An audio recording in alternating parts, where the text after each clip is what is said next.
ഈ അനുഗ്രഹിക്കപ്പെട്ട നല്ല സമയത്തിനായി വീണ്ടും ദൈവത്തിന് സ്തോത്രം ചെയ്യുന്നു. ഈ നിമിഷങ്ങളിൽ ദൈവം എൻ്റെ ഹൃദയത്തിൽ പ്രകാശിപ്പിക്കുന്ന ഒരു സന്ദേശമാണ്. സ്തുതിക്കുന്നു.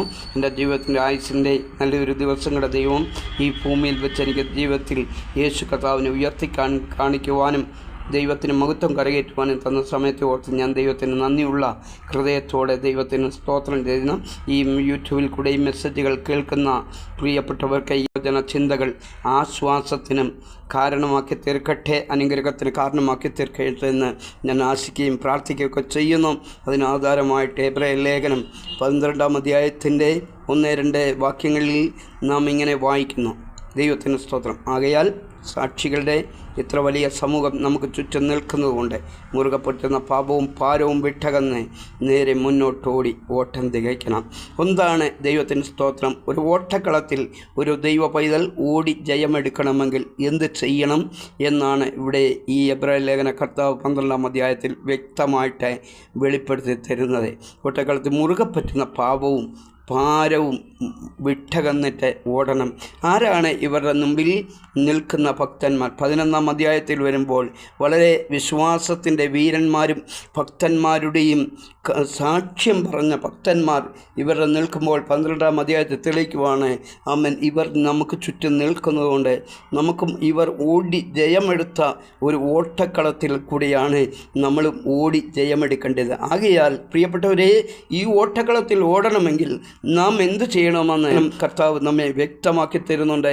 മുറുകെ പറ്റിയിരിക്കുന്ന പാപം എന്താണ്? മുറുകെ പറ്റിയിരിക്കുന്ന പാപം ഭാരമേറിയ ചുമടുമായി ഈ ലോകത്തിൽ കടന്നു വരുന്ന ഓരോ വ്യക്തികളെയും ജീവിതങ്ങളെയും യേശു കർത്താവ് കണ്ടിട്ട് പറഞ്ഞു, നിൻ്റെ ഭാരം ഈ യഹോവയുടെ മേൽ വെച്ച് കൊള്ളുക, ഞാൻ നിന്നെ പുലർത്താമെന്ന് നിങ്ങൾക്ക് വേണ്ടി കരുതുകയാൽ നിങ്ങളുടെ സകല ചിന്താകുലവും അവൻ്റെ മേൽ ഇട്ടുകൊള്ളുക. ഈ ഓട്ടക്കളത്തിൽ നാം അവൻ്റെ മേൽ ഇട്ടിട്ട് അവൻ്റെ മേൽ നമ്മുടെ പാപവും ഭാരവും ഏറിയ ചുമട് അവൻ്റെ മേൽ ഇട്ടിട്ട് മാത്രമേ മുൻപോട്ട് ഓടുവാൻ കഴിയുകയുള്ളൂ. ഇതൊരു ഓട്ടക്കളമാണ്. ഇത് വ്യക്തമായിട്ട് നമ്മൾ എബ്രായ ലേഖനത്തിൽ പഠിക്കുമ്പോൾ എല്ലാവർക്കും ഈ വചനം അധികം പ്രയോജനത്തിൽ വന്നില്ല. എന്താണ് അതിൻ്റെ കാരണം? അവരുടെ ഹൃദയത്തിൻ്റെ അവിശ്വാസ നിമിത്തം എല്ലാവരും വാഗ്ദത്തമായ കനാൻ ദേശത്തേക്ക് കണ്ടെത്തുവാൻ ഇടവന്നില്ല. എന്നാൽ വാഗ്ദത്തമായ കനാൻ ദേശത്തേക്ക് കടന്നു പോകണമെങ്കിൽ ദൈവത്തിൻ്റെ ശബ്ദത്തിന് മുമ്പിൽ അവർ ഹൃദയ കഠിനപ്പെട്ട് അവിശ്വസിക്കുവാൻ ഇടവന്നതുകൊണ്ട് അവരുടെ ജീവിതത്തിൽ ശരിയായ ദിശയിൽ കൂടെ അല്ലെങ്കിൽ ലക്ഷ്യസ്ഥാനത്തൂടെ മുന്നോട്ട് പോകുവാൻ അവർക്ക് കഴിഞ്ഞില്ല എന്ന് നാം പിന്നിൽ വായിക്കുന്നു. മുൻപോട്ട് വരുമ്പോൾ ഈ മെസ്സേജ് കേൾക്കുന്ന ഓരോ പ്രിയപ്പെട്ടവർക്കും സഹോദരങ്ങളോട് ഞാൻ ഇങ്ങനെ ഈ വചനത്തിന് വെളിച്ചത്തിൽ പറയട്ടെ, ഇവർക്ക് സംഭവിച്ചത് നമുക്ക് സംഭവിക്കരുതേ എന്ന് പറഞ്ഞ് ഈ വാക്കുകൾ ഈ വചനത്തിൽ കൂടെ നമ്മെ തട്ടി ഉണർത്തുകയാണ്.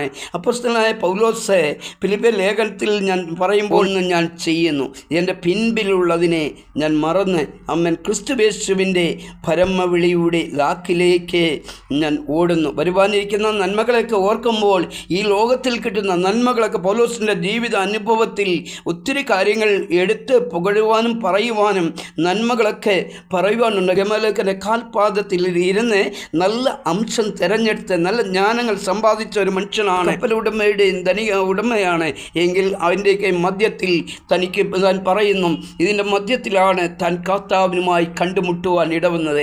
ദൈവം കർത്താവ് നിമിത്തം പൗലോസ്ലീഹ പറയുന്ന ഫിലിപ്പിയ ലേഖനത്തിൽ പറയുന്നു, ക്രിസ്തു നിമിത്തം ഞാൻ ഇതൊക്കെ ചപ്പും ചവറുമെന്ന് എണ്ണുന്നു. ഈ ലോകത്തിൽ ലാഭമായി നിൽക്കുന്നതൊക്കെയും ചപ്പും ചവറുമായി തീർന്നു കഴിഞ്ഞാൽ മാത്രമേ മുമ്പിലുള്ള ഒന്ന് നമുക്ക് പ്രാപിച്ചെടുക്കുവാൻ ഇടവരില്ല. ഇതെന്താണ് നാം മുമ്പിലുള്ളത് പ്രാപിച്ചെടുക്കുന്നതെന്ന് പറഞ്ഞാൽ ക്രിസ്തുവിനെയാണ്. ക്രിസ്തുവിനെയും ദൈവത്തിൻ്റെ ലാക്കിൽ കൂടെ ഓടണമെങ്കിൽ ദൈവത്തെ മുൻനിർത്തുകയും നിലനിർത്തുകയും ദൈവകൃപയിൽ ആശ്രയിക്കുകയും ദൈവത്തിൻ്റെ വചനത്തിൻ്റെ വ്യവസ്ഥ പ്രകാരം നല്ലൊരു ഓട്ടക്കളത്തിൽ ഓടി ജയമെടുക്കണം.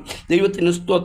എന്താണ് പിൻപിലുള്ളത് മറന്നു കടന്നെങ്കിൽ മാത്രമേ മുൻപോട്ടൊന്ന് ആഞ്ഞുകൊണ്ട് കുതിച്ച് ഓടി ജയമെടുക്കുവാൻ പറ്റത്തുള്ളൂ.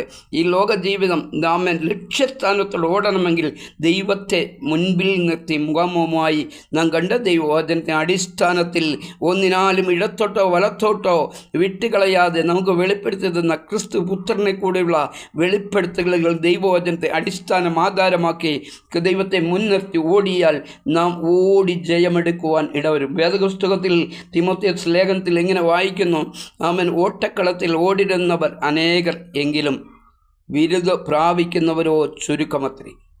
നിങ്ങളും ഓടി വിരുദ്ധനായി ഓടി ജയമെടുക്കുവിൻ. ഞാൻ നല്ല പോർ പൊരുത് വിശ്വാസം കാത്ത് നീതിയുടെ കിരീടം ഞാൻ പ്രാപിച്ച് ഇരിക്കുന്നു. തൻ്റെ വിശ്വാസത്തിൻ്റെ സ്ഥിരതയെന്ന് പറയുന്നത് താൻ കാത്തു സൂക്ഷിക്കുവാൻ ഇടവന്ന്. പ്രിയപ്പെട്ടവരെ, നാം ഓടി ജയമെടുക്കണം. നല്ല പോർ പൊരുത് ഇതൊരു ഓട്ടക്കളമാണ്, അല്ലെങ്കിൽ ഇതൊരു പോർക്കളമാണ്. ഈ ഓട്ടക്കളത്തിൽ ഓടി ജയമെടുക്കണമെങ്കിൽ നമ്മുടെ പിന്നിലേക്ക് വലിക്കാൻ ചില വിട്ടിട്ട് ഓടണം. ദൈവത്തിന് സ്തോത്രം. 1 തിമോത്തിയോസ് 6:10 ഇങ്ങനെ വായിക്കുന്നു, ദ്രവ്യാഗ്രഹം സകല മൂലനാശത്തിന് കാരണമല്ലോ. നീയോ ദൈവത്തിൻ്റെ മനുഷ്യനായുള്ളവ ഇവയിൽ നിന്ന് വിട്ട് പിരിയും. വേദപുസ്തകം പറയുന്നു, വിശ്വാസം, സ്നേഹം, താഴ്മ, ക്ഷമ ഇവയെ മുറുകെ പിടിച്ച് പിന്തുടർന്നുകൊണ്ട് ഓടണം. വിശ്വാസത്തിൻ്റെ ചുവടുകൾ നാം എടുത്തു വയ്ക്കുമ്പോൾ ദ്രവ്യാഗ്രഹത്തെ, ഒരു കാര്യം പറയുന്നു, ദ്രവ്യാഗ്രഹത്തെ വിട്ടകന്ന് ഓടണം. 2, യൗവന മോഹങ്ങളെ വിട്ടിട്ട് ഓടണം. ഈ ലോകത്തിൽ ജീവിക്കുമ്പോൾ യൗവനത്തിൻ്റെ മോഹം നമ്മളെ മാടി വിളിച്ച് ഈ ലോകത്തിൻ്റെ ജ്ഞാനവും, ഈ ലോകത്തിൻ്റെ സൗന്ദര്യം, ഈ ലോകത്തിൻ്റെ സന്തോഷം, സമാധാനം നമ്മെ മാടി വിരിച്ചുകൊണ്ട് ഇരിക്കുമ്പോൾ നിത്യതയ്ക്കെതിരെ പോർക്കളത്തിൽ ഓടുന്ന പ്രിയപ്പെട്ടവരോട് ഈ വചനത്തിന് വെളിച്ചത്തിൽ മുന്നോട്ട് പോകുന്നവരോട് പറയട്ടെ, ഈ യൗവനത്തിൽ നിന്റെ സൃഷ്ടാവിനെ അറിയണം. യൗവനത്തിൻ്റെ ഭക്തിയെ മുറുകെ പിടിക്കണം. യൗവന മോഹങ്ങളെ പുറകോട്ട് വലിച്ചിഴച്ചു കൊണ്ട് പോകുന്നെങ്കിൽ ഹല്ലേലൂയ, ദൈവത്തിന് സ്തോത്രം, അത് വിട്ടുപിരിഞ്ഞിട്ട് മുൻപോട്ട് ക്രിസ്തുവിനെ നേടേണ്ടതിന്, ക്രിസ്തുവിൽ കൂടെ ദൈവരാജ്യം കരസ്ഥമാക്കി ഓടി വിരുദ്ധ പ്രാപിക്കണമെങ്കിൽ ഇവയിൽ നിന്ന് വിട്ടോടി മുൻപോട്ട് ജീവിക്കുവാൻ ഇടം. ദൈവത്തിന് സ്തോത്രം. ഈ നല്ല അപ്പോസ്തലനായ പൗലോസ് 1 കൊരിന്ത്യർ 9 നാം ഇങ്ങനെ വായിക്കുന്നു, സ്തോത്രം, ഓട്ടക്കളത്തിൽ ഓടുന്നവർ അനേകരെങ്കിലും വിരുദ്ധ പ്രാപിക്കുന്നവർ ചുരുക്കമത്രേ. ചിലർ ഓടി വിരുദ്ധ പ്രാപിക്കണമെങ്കിൽ ചിലതിനെയൊക്കെ വർജിക്കേണ്ടി വരണം. ചിലതിനെ ദൈവവചനത്തിന് വിപരീതമായി, ഉപദേശത്തിന് വിപരീതമായുള്ള കാര്യങ്ങൾ ഈ പറഞ്ഞ് നമുക്ക് ബോധ്യപ്പെടുത്തി തന്നിട്ടേ അതിനെ വർജനം പ്രാപിച്ചിട്ട് മാത്രമേ ഓടി ജയമെടുക്കുവാൻ ഇടവരത്തുള്ളൂ. ദൈവത്തിന് സ്തോത്രം. വേദപുസ്തകം പറയുന്നു, പ്രസംഗിച്ചിട്ട് കൊള്ളരുതാത്തവനായി തീരാതിരിക്കേണ്ടതിനെ ഞാൻ എന്നെ തന്നെ ദണ്ഡിപ്പിക്കുന്നു.